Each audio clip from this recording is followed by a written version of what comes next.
Hai hai hai, selamat datang kembali di Mimin Art Channel. Tentunya penasaran kan dengan alur cerita selanjutnya?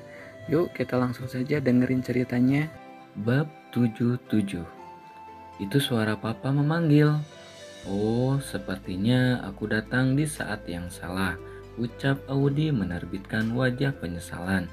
Maaf ya, Aileen, aku tidak tahu kalau kalian menyembunyikan hilangnya Boy dari Alpian. Aku pikir kalian semua pasti sedang bersedih.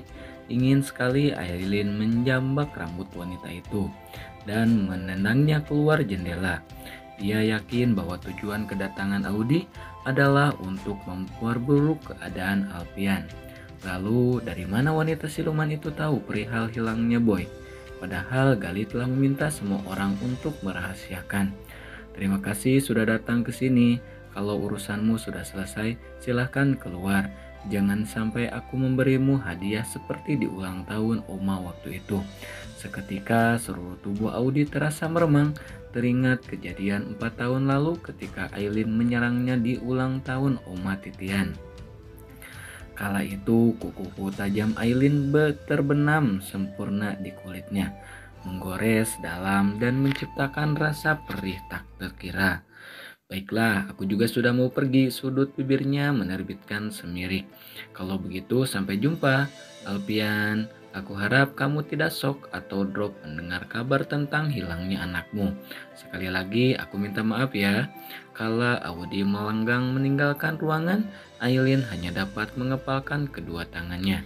Sementara Alpian sudah tampak menahan amarah, tatapan tajam pun mengarah pada sang istri yang berdiri tak jauh darinya. Bagaimana Boy bisa hilang sementara di rumah ada banyak orang?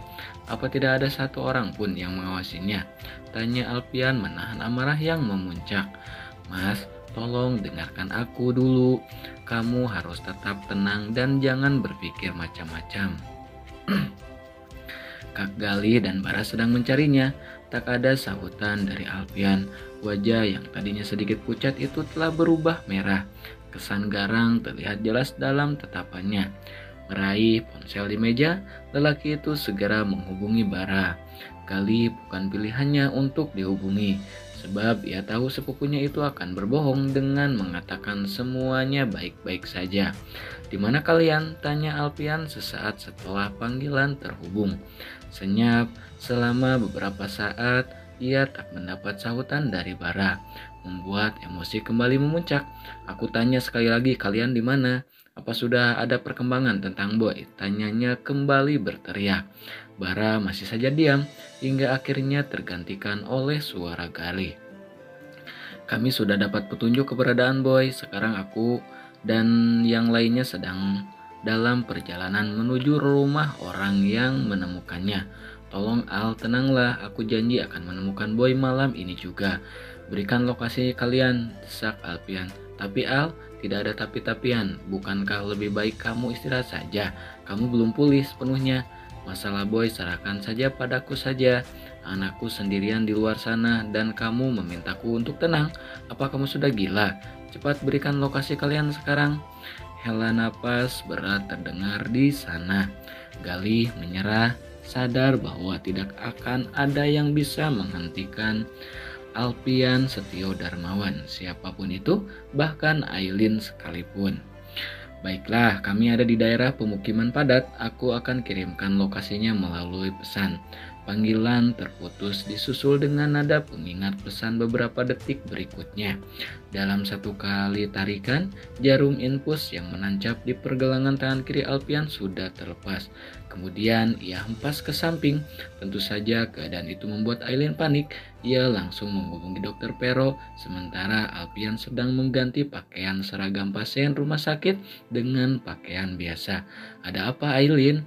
Tanya Dokter Pero saat memasuki ruangan.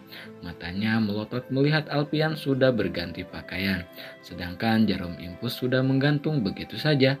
Tolong aku Kak, Mas Alpian mau pergi, lilih Aileen. Mau kemana kamu Al? Tanya sang dokter. Aku mau mencari anakku, dengan atau tanpa izinmu. Pero benar-benar ingin memaki pasien sekaligus sahabatnya itu. Meninggalkan rumah sakit dalam keadaan belum pulih, tentu saja ia tidak akan memberi izin. Tapi kondisimu belum memungkinkan untuk meninggalkan rumah sakit. Kamu bisa drop lagi. Aku tidak peduli, jawab Alfian tak tergoyahkan lagi. Al, kamu tahu kalau aku tidak mungkin bisa memberi izin pasienku untuk meninggalkan rumah sakit secara sembarangan. Itu sangat berisiko untukmu. Jelas, Pero. Lagi pula aku tidak bisa melanggar kebijakan ruang rumah sakit dan kamu tahu itu juga berisiko untuk aku. Aku tidak peduli. Aku akan tanda tangan surat pernyataan pulang paksa. Pero menghembuskan napas panjang. Ia mulai kehilangan akal. Kak Pero benar, Mas. Lebih baik kita menunggu kabar baik dari Kak Gali.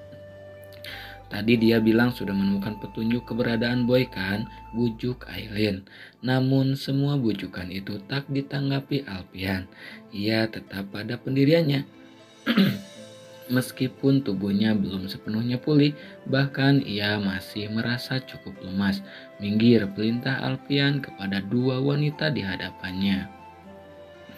Papa, Papa. Mia membuka mata secara perlahan ketika mendengar suara gumam kecil diiringi isak tangis. Ia melirik Boy yang sedang berbaring di sisinya.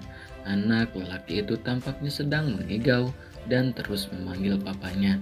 Kamu kenapa nak? Tangannya mengulur menyentuh kening. Kontan bola mata wanita itu membulat sempurna. Suhu tubuh Boy terasa cukup tinggi. Kamu demam. Mia mulai panik dan takut terjadi sesuatu yang buruk pada anak lelaki ini. Perlahan Boy membuka matanya yang sembab, wajahnya tampak memerah. Boy mau ke tempat papa tante. Tunggu sebentar ya nak, besok kita sama-sama cari papa kamu. Sekarang tunggu dulu di sini sama dedek bayi. Tante mau ke warung beli obat buat kamu, bisa kan? Boy mengangguk lemah. Mia pun segera meraih tas kecil miliknya. Masih ada selembar pecahan 5 ribuan di dalam sana. Mungkin membeli obat di warung masih cukup. Wanita itu bergegas bangkit menuju sebuah warung kecil yang terletak beberapa gang dari rumahnya. Ketika hendak pulang dari kejauhan, ia melihat Bara dan beberapa orang sedang berjalan berkeliling. Hal yang membuat jantungnya berdegup cepat. Kenapa mereka bisa sampai ke sini? Gumamnya panik. Tak mau mengulur waktu, Mia segera mengambil langkah 1000 untuk pulang ke rumah. Kamu yakin baik-baik saja? Tanya Gali. Alfian baru saja tiba setelah memaksa keluar dari rumah sakit dan membuat pernyataan pulang paksa. Bahkan ia berhasil memaksa Aileen pulang ke rumah untuk beristirahat. Ya, aku baik-baik saja. Apa tidak sebaiknya kamu tunggu di mobil saja? Biar kami yang masuk mencari Boy. Tidak, aku masih sanggup untuk mencari anakku. Pekik Alfian sambil menyeret langkahnya melewati lorong-lorong sempit. Gali hanya dapat memandangi punggung sang sepupu. Beberapa warga yang bermukim tampak keluar rumah. Kedatangan puluhan orang yang menyisiri daerah mereka tentu saja sangat mengejutkan semua orang. Hingga akhirnya mereka tiba di sebuah rumah sederhana. Alfian menatap seluruh bagian rumah yang dindingnya terbuat dari lembaran seng bekas itu. Tanpa pikir panjang, Galih mengetuk pintu, namun tak ada sahutan dari dalam. Apa jangan-jangan rumah ini kosong? Tanya Bara. Tidak, lampunya saja menyala. Di dalam pasti ada orang, balas Alfian. Coba dobrak saja sekalian, perintahnya kemudian. Tak menemui kesulitan berarti pintu yang terbuat dari triplek itu sudah roboh. Tendangan Gali bahkan hampir merobohkan rumah reot dan usang itu. Begitu masuk, tak ada siapapun di sana. Alfian meneliti rumah sederhana itu. Ingatannya seketika tertuju pada 4 tahun lalu ketika ia menemukan Aileen dan baby boy di sebuah rumah sempit dengan kondisi hampir sama seperti rumah ini. Tidak ada orang di sini. Mungkin saja wanita tadi salah memberi informasi. Mungkin yang dia lihat bukan Boy, tapi anak lain, ucap Bara. Mungkin saja Imbu Gali. Kalau begitu kita tidak boleh buang-buang waktu di sini. Ayo kita cari ke tempat lain saja. Alfian masih diam. Entah mengapa ia seperti merasakan kehadiran Boy di sana. Bahkan rasanya terasa berat untuk meninggalkan tempat itu. Ketika hendak keluar, menyusul anak buahnya yang lain, pandangannya tertuju pada pakaian yang menggantung di dekat kamar mandi. Seketika matanya membulat, ia melangkah dan meraih piyama kecil berwarna biru itu. Ini kan piyama Boy, berarti benar tadi Boy ada di sini, ucap Alpian. Gali langsung mendekat dan memeriksa pakaian itu. Benar saja, itu adalah pakaian yang tadi digunakan Boy saat keluar rumah. Cepat geledah area ini, mereka pasti belum pergi jauh. Perintah Alpian langsung keluar menerobos kegelapan malam. Mencari putranya di setiap celah, bahkan tak peduli dengan kondisi tubuhnya sendiri.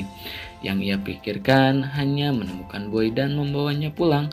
Boy, kamu di mana nak? Ini papa, teriak Alpian memanggil.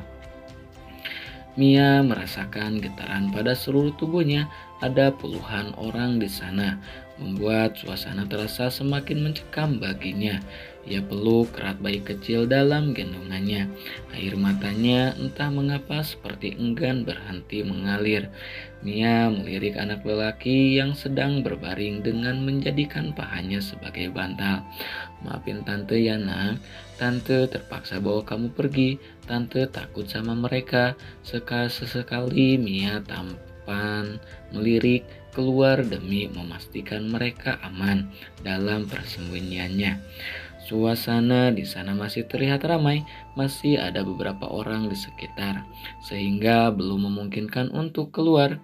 Bagaimana? Tanya Alpian pada beberapa anak buahnya. Tidak ada bos, kami sudah sisiri semua wilayah ini. Cari lebih teliti lagi, wanita yang membawa Boy tidak mungkin bisa pergi jauh. Baik, semua orang kembali berpencar. Alpian menarik napas demi mengurangi sesak yang memenuhi dadanya. Tubuhnya mulai terasa lemah, tenaga yang dimilikinya seperti terkuras habis. Untung saat ini Alpian hanya berharap menemukan putranya. Terserah jika nanti ia harus kembali terbaring di rumah sakit jika kondisi tubuhnya memburuk.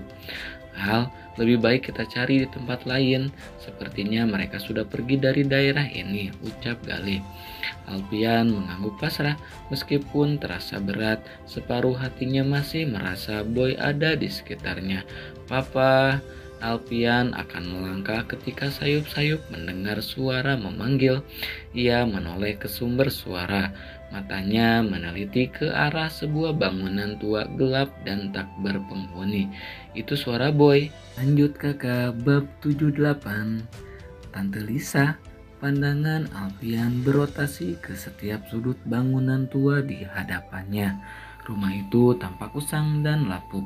Tak ada tanda keberadaan seseorang di sana. Dari kondisi bangunan, Alpian dapat menebak kalau rumah ini sudah ditinggal sang pemilik dalam waktu yang cukup lama.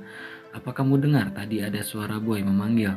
Tanya Alpian ingin memastikan. Aku tidak dengar apapun sejak tadi. Kamu yakin? Dengar suara Boy. Aku yakin aku benar-benar mendengar suaranya. Gali tak menyahut. Ia pikir Alpian mungkin salah dengar atau hanya berhalusinasi karena terlalu memikirkan putranya, sehingga selalu merasa ada Boy di sekitarnya. Ayolah Al, wanita yang membawa Boy tidak mungkin tetap di daerah ini. Dia pasti sudah pergi dan kita tidak boleh buang-buang waktu. Tunggu sebentar, cari sekali lagi di sekitar sini. Ia melirik beberapa anak buahnya cepat geser pagarnya. Baik, salah seorang pria berbadan besar segera menggeser pagar. Butuh tenaga lebih banyak sebab pagar besi tersebut sudah tampak berkarat. Alpian hendak memasuki rumah itu, namun lagi-lagi Galih menghalangi. Kamu tunggu di sini saja, rumah ini sudah sangat tua dan banyak reruntuhan. Selain itu banyak debu dan ini tidak baik untuk kesehatanmu. Menatap garang, Alpian mengabaikan ucapan sang sepupu. Ia mengeluarkan ponsel dari saku celana dan menyalakan lampu sebagai penerang. Minggir, setidaknya aku harus pastikan Boy tidak ada di sini, ucapnya sembari melangkah perlahan. Beberapa anak buahnya termasuk Galih ikut mencari. Rumah tua itu cukup luas dan penuh sawang. Beberapa kali Alpian harus terbatuk-batuk dan merasa sesak karena menghirup banyak debu.